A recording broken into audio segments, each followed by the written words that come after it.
Sa nayon na nababalutan ng niyebe ng Bren, madalas nadala ng malamig na hangin ang mga bulong ng nakakatakot.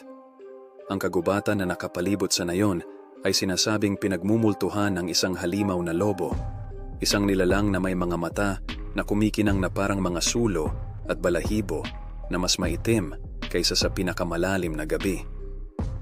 Pinangalanan ito ng mga taga-nayon na Schattenwolf, ang Shadow Wolf, isang nilalang na nakatakdang gumala sa kakahuyan magpakailanman, nang huhuli ng sinumang nangahas na lumapit. Isang napakahirap na taglamig, isang batang mangangaso na nagngangalang Elias ang dumating sa Brenfeld, na masigasig na gumawa ng pangalan para sa kanyang sarili.